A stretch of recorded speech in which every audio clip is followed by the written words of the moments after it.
হৈছে ভাত আৰু এয়া মটন হেড কাৰী কোনে কোনে ভাল পায় বাৰু জনাবচোন মই কিন্তু ভাল পাওঁ দেই গৰম হৈ আছে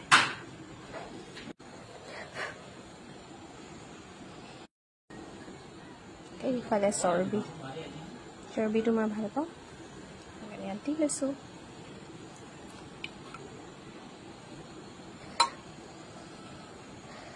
আৰু এইফালে ৰাতিৰ ভাত সাজ লৈ বহিলোঁ ইয়াতে আছে তিয়ঁহ নেমু টেঙা আৰু ঘৰৰে এয়া ভোট জলকীয়া তাৰপিছত এইফালে আছে মটন এয়া আৰু ইয়াত লগতে আছে এইটো চাব দেই এয়া কলিজা আৰু দিল্লী এডোখৰ এইটো কি কয় জানো পাই কোমল থাকে যে এইটো মোৰ ফেভৰেট এইটো স্পেচিয়েলি আব্বাই মোৰ কাৰণে আনিছে তো এতিয়া খাবলৈ আৰম্ভ কৰোঁ আপোনালোকে কি খালে কমেণ্টত জনাব দেই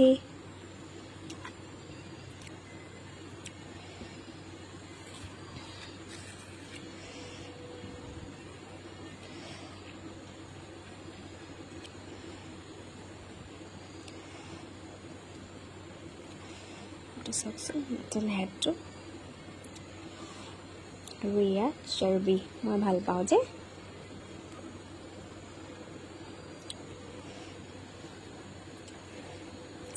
বাচনখন হেৰি হৈ গৈছে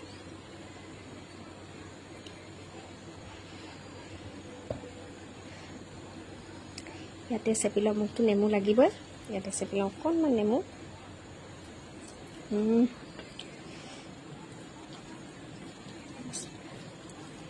তেতিয়াহ'লে মই এতিয়া খাবলৈ লৈছোঁ এইটো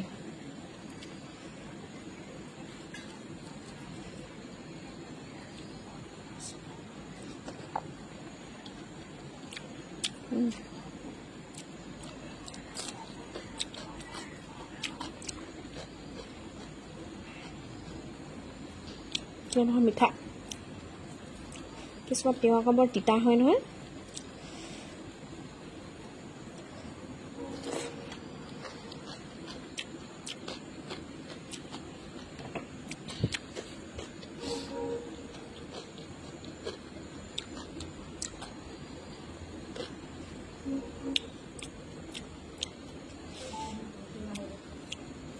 দিল্লী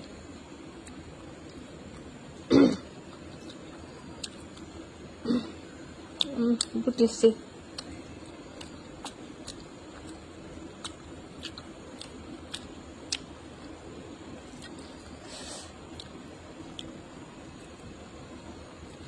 আম্মা কি জলকীয়া দিছিলা ভাতত ইমান জ্বলা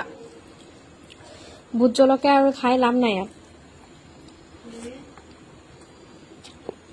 কি জলকীয়া দিছিলা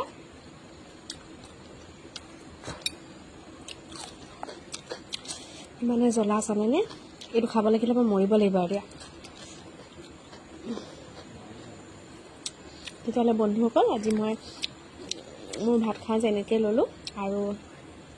মই এতিয়া বেছি দেৰি নকৰি কথা নাপাতো বেছি আৰু মই মোৰ ভাতখিনি খাই লওঁ তাৰপিছত লগ পাম আপোনালোকক আকৌ নেক্সট এটা ভিডিঅ'ত তেতিয়াহ'লে আজিলৈ বাই বাই আকৌ মোৰ ভাত চাত খাই মেলি হ'ল এয়া হৈছে ৰাতিপুৱাৰ যোগাৰ ইয়াতে দিছোঁ বাদাম কেইটামান তাৰপিছত চানা আৰু এয়া তিয়ঁহ কাটি দি দিছোঁ ইয়াতে আৰু এইখিনি ধুনীয়াকৈ তিয়াই থৈ দিম তাৰপিছত ৰাতিপুৱা ইয়াৰ পানীখিনি খাম প্ৰথমে তাৰপিছত খাম মই চানা আৰু এইখিনি দেখি মোক মই বহুত ডায়েট প্লেন ফ'ল' কৰা ছোৱালী বুলি নাভাবিব দেই আচল কথা হৈছে এইখিনি খোৱাৰ মোৰ কাৰণ আছে মানে মই দৰৱৰ পৰা বাচিব বিচাৰোঁ মই বেমাৰ পৰি যাওঁতে মানে ডক্টৰে ক'লে যে ভিটামিন কমি গৈছে গাত বহুত দুৰ্বল হৈ গৈছে সেইটো কাৰণে মানে তুমি হেৰি খাব লাগিব বুলি ক'লে দৰৱ টনিক কিবা কিবি মই আকৌ এইবিলাক বস্তু যে একদম খাব নোৱাৰোঁ সেইটো কাৰণে মই ভয়তে আম্মাই মোক সেইবোৰ খাব দিব বুলি মই নিজে মানে এইবিলাক বস্তু খাইছোঁ আৰু সেই দৰৱতকৈ এনেও এইবিলাক বস্তু বেছি হেল্ডি আৰু ইয়াতে মই মগু দিওঁ আজি কিন্তু মগু দিয়া নাইকিয়া ভাত খাই আহিলোঁ খাই মেলি ধুনীয়াকৈ এতিয়া শুবলৈ আহিছোঁ। ভাত খোৱা অলপ দেৰি হৈ গ'ল যিহেতু, আৰু পানী বেছি সোনকালে খাব নালাগে। ভাত খোৱা আধা ঘণ্টামানৰ পিছত পানী খাব লাগে, সেইকাৰণে মই দেৰিকৈ পানী খাব লৈছোঁ। আৰু এই পানী খাম আৰু মই চিধা বিচনাত যাম মানে। আৰু এতিয়া আমি ঘৰত এইবোৰ ষ্টীলৰ বস্তুৱে ব্যৱহাৰ কৰোঁ, সেইটো কাৰণে মই ষ্টীলৰ গিলাচতে পানী খাবলৈ লৈছোঁ। এইফালে মোৰ পানী ফিনিছ। আৰু এইফালে বিয়া মাতি গৈছিলে আমাৰ ঘৰৰ ওচৰৰে খুৰা এজনৰ ছোৱালী, তাইৰ বিয়াৰ চব কেইটামান খাম। আৰু মই এনে কৈ পিছে ৰাতি একো খাই হ'ব নালাগে, নহ'লে দাঁত বেয়া হয় বোলে, কিন্তু অকণমান খাই দিছোঁ, তাৰপিছত অকণমান পানী খাম আৰু থাকিম আৰু। তেতিয়াহ'লে আজিলৈ মোৰ ভিডিঅ'টো ইমানেই আছিল। আপোনালোকক আকৌ নেক্সট এটা ভিডিঅ'ত লগ পাম। এতিয়া আল্লাহৰ ওচৰত দোৱা কৰি আৰু ধুনীয়াকৈ যাতে ৰাতিপুৱা ভালকৈ সাৰ পায়, কাৰণ ৰাতিপুৱা কিবা এটা স্পেচিয়েল আছে, স্পেচিয়েল ডে হয় মোৰ বাবে।